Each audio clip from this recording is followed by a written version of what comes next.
Actually ఇప్పుడు ఈ జనరేషన్స్లో చూసుకుంటే ఫ్రీడమ్ విపరీతంగా ఇస్తున్నారు. అంటే ఆడపిల్లల కన్నా మగపిల్లల కన్నా మేము పడింది వీళ్ళు పడకూడదు అన్నది చాలా ఎక్కువ ఉంది పేరెంట్స్లో. మేము ఏదైతే అనుభవించామో, ఏ కష్టాలైతే పడ్డామో పిల్లలు పడకూడదు అన్న భావనే చాలామంది పేరెంట్స్లో కనిపిస్తుంది. సో దానివలన ఫ్రీడమ్ ఇస్తున్నారు బాగా. వాళ్ళు అడిగేది ఏంటి అంటే చదువు మాత్రం చదివేయండి అనే మాత్రమే చాలామంది పేరెంట్స్ అడుగుతున్నారు, కానీ బిహేవియర్ ఎలా పెరుగుతుంది అన్నది మనం చూసుకోవట్లేదు. సో ఫ్రీడమ్ ఇస్తున్నాం కరెక్టే, కానీ ఫ్రీడమ్తో ఎంతవరకు బాధ్యత ఉంది వాళ్ళల్లో అన్నది కూడా చెక్ చేసుకోవాలండి. ఫ్రీడమ్కి ఎప్పుడూ రెస్పాన్సిబిలిటీ అన్నది ఎప్పుడూ యాడ్ అవుతూనే ఉండాలి.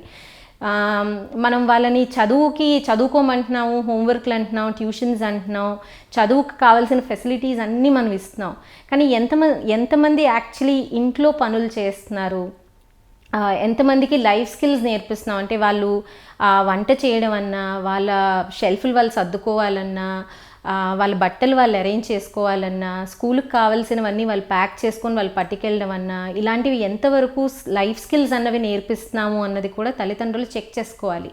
బికాస్ తల్లిదండ్రులుగా మనం ఏం చేస్తున్నాం అంటే వాళ్ళు చదివితే చాలు అన్నది మనకి మైండ్లో ఉండిపోతుంది, కాబట్టి వెనకాతలు మొత్తం అంతా మనమే అవిరిచ్చేస్తున్నాం. వాళ్ళు స్కూల్కి వెళ్ళిన వరకు ఆల్మోస్ట్ తల్లులు వాళ్ళు వెనకాతలే పరిగెడుతుంటారు, ఇది మర్చిపోయావు అది మర్చిపోయావు అని చెప్పి పరిగెడుతుంటారు.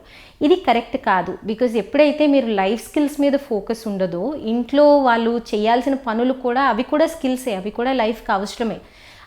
ఇన్ఫ్యాక్ట్ చదువు కంటే అవి చాలా అవసరం. బికాజ్ ఎప్పుడైతే మీ మీద ఆధారపడకుండా ఫిజికల్గా ఇండిపెండెంట్ అవ్వడం ఫస్ట్ వాళ్ళు నేర్చుకుంటారో, అప్పుడే వాళ్ళకి నిర్ణయం తీసుకునే కెపాసిటీ కూడా వస్తుంది కదండి.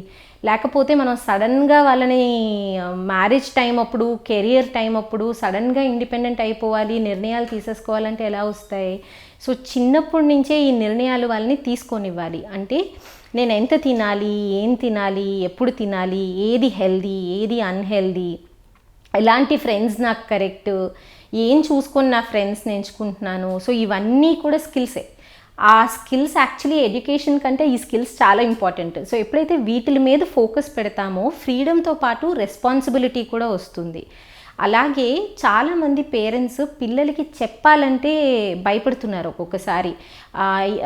అంటే చెప్పచ్చా లేదా, ఇది ఒప్పుకుంటారా లేదా. చాలామంది పేరెంట్స్ కౌన్సిలింగ్ సెషన్లో వాళ్ళు వాడేదే మా పిల్లలు మా మాట వినడం లేదు అని చెప్తున్నారు. మీ పిల్లలు మీ మాట వినకపోతే ఇంకెవరి మాట వింటారండి? సో మీ మాట వినట్లేదు అంటే మీరు ఐదర్ పవర్లెస్ పేరెంట్గా అన్నా వాళ్ళు మిమ్మల్ని పరిగణిస్తున్నారు, లేదా మీరు ఎక్కువ పవర్ యూస్ చేయడం వలన మీ మాటలు విని వాళ్ళు ఒక స్టేజ్లో స్టబర్న్ అయిపోతారు కాబట్టి వినరనమాట.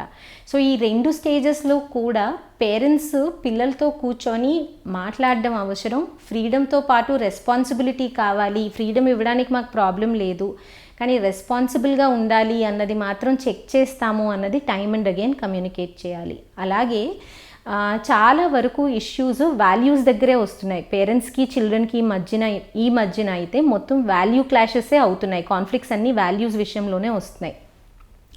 ఉదాహరణకి చెప్పాలి అంటే ఇన్స్టాగ్రామ్లో ఇంత ఎర్లీగా ఎందుకు, పిక్చర్స్ ఎందుకు, ఇలాంటి పరిచయాలు మంచివి కాదు అని పేరెంట్స్ అంటే, లేదు మా ఫ్రెండ్స్ అందరూ ఉన్నారు, నేను ఉంటాను, నాకు అవసరం, నేను ఫ్రెండ్స్తోనే మాట్లాడతాను అని చాలామంది పిల్లలు వాదిస్తారు. ఇక్కడ మనం తెలుసుకోవాల్సింది ఏంటి అంటే రెండు రకాలుగా దీన్ని సాల్వ్ చేయొచ్చు. ఒకవేళ మీ పిల్లలు మీ మాట వినట్లేదు, సోషల్ మీడియా చాలా ఎక్కువ వాడుతున్నారు అన్నప్పుడు సోషల్ మీడియా యూస్ చేయొచ్చు. బికాజ్ ఆల్రెడీ అలవాటైంది ఇంట్లోనే కదా. కానీ వాళ్ళ రూమ్స్లో కాకుండా అందరూ కలిసి హాల్లోనో, అందరూ తిరిగే డైనింగ్ ఏరియాలోనో, ఒక లిమిటెడ్ టైంలోనో వాటిని యూస్ చేసేలాగా ఫస్ట్ నియంత్రించవచ్చు. 2 మీరు కూడా అకౌంట్స్ ఉంచుకోవడం అవసరం. మీ పిల్లలు ఇన్స్టాగ్రామ్లు ఇలాంటివన్నీ ఉంచుకుంటున్నారు అన్నప్పుడు మీకు కూడా ఆ మాధ్యమాల్లో అకౌంట్స్ ఉండడం అవసరం. ఎందుకు అంటే మీ పిల్లలు ఏం చేస్తున్నారు అన్నది కూడా మీకు తెలియాలి.